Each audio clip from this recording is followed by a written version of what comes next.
तो बिहार की राजनीति और खास तौर पर लालू यादव की राजनीति आप जब जब समझते हैं, आपको लगता है कि आप समझ गए कि इनका अगला मूव क्या होगा, तब तब लालू यादव कुछ ऐसा चल देते हैं कि आपको फिर लगता है कि फिर से शुरू करना पड़ेगा। ये हम इसलिए कह रहे हैं क्योंकि इस वक्त बिहार में इंडिया अलायंस सीट शेयरिंग का फॉर्मूला तय नहीं कर पा रहा और वो सब कुछ इर्द गिर्द घूम रहा है इस वक्त लालू यादव के, यानी कि आरजेडी के। ऐसा क्यों हम कह रहे हैं? ऐसा हम इसलिए कह रहे हैं क्योंकि जहां कांग्रेस ये आस लगाकर बैठी थी कि अगर तेजस्वी यादव उनकी गाड़ी चला रहे हैं तो उनको ज्यादा सीटें देंगे, तो वो इस गलतफहमी में थी। और तो जाहिर सी बात है, जो भी स्टीयरिंग पर बैठा होगा, स्टीयरिंग जिसके हाथ में होगा, वो जहां चाहे गाड़ी ले जाना चाहे वो ले जा सकता है। और इस वक्त तेजस्वी यादव यही कर रहे हैं। तेजस्वी यादव कांग्रेस को महज 7 सीटें दे रहे हैं।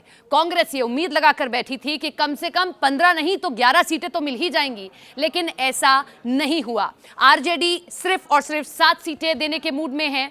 3 सीटें वो लेफ्ट को देना चाह रही है और बाकी की जो 30 सीटें हैं वो अपने पास रखना चाह रही है। इस तरीके से 40 सीटों का ये फॉर्मूला निकल कर आ रहा है। लेकिन राहुल गांधी इससे खासा नाराज हैं। लेकिन राहुल गांधी को एक चीज बखूबी समझनी चाहिए कि अगर आप व्यापार भी करने जा रहे हैं तो आपकी जेब में इतने तो सिक्के होने चाहिए। लेकिन इस वक्त उनकी और कांग्रेस की क्या हालत है, ये किसी से नहीं छुपी हुई है। अगर पिछले 2019 के लोकसभा चुनाव का भी आप नतीजा देख लें तो ये टैली हम आपके सामने रख रहे हैं। ये देखिए, इंडिया अलायंस, यानी कि उस वक्त कुछ और नाम था, महागठबंधन कह रहे थे, लेकिन इस वक्त इंडिया के अलायंस, उसके पास सिर्फ 1 सीट है और वो भी कांग्रेस ने जीती थी। किशनगंज की सीट है, मोहम्मद जावेद वहां से जीत कर आए थे। बाकी सब सीटों पर जो है बीजेपी ने जीत हासिल की थी और 39 की 39 सीटें बीजेपी की झोली में चली गई थी। और इसीलिए कहा जा रहा है कि आरजेडी इस वक्त गलती करने के मूड में नहीं है। एक चीज और आप समझिए कि जब अखिलेश सिंह को राज्यसभा भेजा गया, अभी हाल ही में राज्यसभा के चुनाव हुए थे, तो सब शौक थे कि यहां पर आरजेडी अच्छी खासी भूमिका में है। अगर वो अपना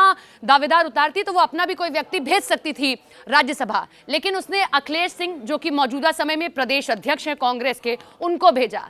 कहते हैं कि ये एक फेवर है, एक तरीके का फेवर था ये कांग्रेस के लिए कि हमने अखिलेश सिंह को आपके लिए भेजा, अब हमारी बारी है आपसे फेवर लेने की। तो आप जो 15 सीटों की 11 सीटों की मांग कर रहे थे, हम आपको सिर्फ 7 सीटें देंगे। राजनीतिक पंडित बिहार के ये तक भी कहते हैं कि जिस तरीके से बिहार विधानसभा में तेजस्वी यादव ने हार का सामना किया था, उसके लिए भी कहीं ना कहीं कांग्रेस जिम्मेदार है। ये माना जाता है कि कांग्रेस को अगर कम सीटें दी जाती तो शायद आरजेडी जिन सीटों पर कांग्रेस ने हार का मुंह देखा वहां पर जीतती और सत्ता में इस वक्त तेजस्वी यादव होते एक अच्छी भूमिका में। लेकिन ऐसा नहीं हुआ और इस बार तेजस्वी यादव, आरजेडी किसी भी तरीके की गलती करने के मूड में नहीं है। और ये कांग्रेस भी अच्छी तरह समझ ले कि उसके पास में पुराना ट्रैक रिकॉर्ड कोई ऐसा नहीं है कि जिसके बलबूते वो सामने छत्रप की पार्टी से ये कह सके कि हमें इतनी सीटें दे दीजिए। अब देखना यह है कि कब ऐलान किया जाता है। गाड़ी तो एक साथ चला ली, लेकिन अभी यही तय नहीं हो पा रहा है कि किसके डायरेक्शन में चलेंगे, तेजस्वी यादव या राहुल गांधी।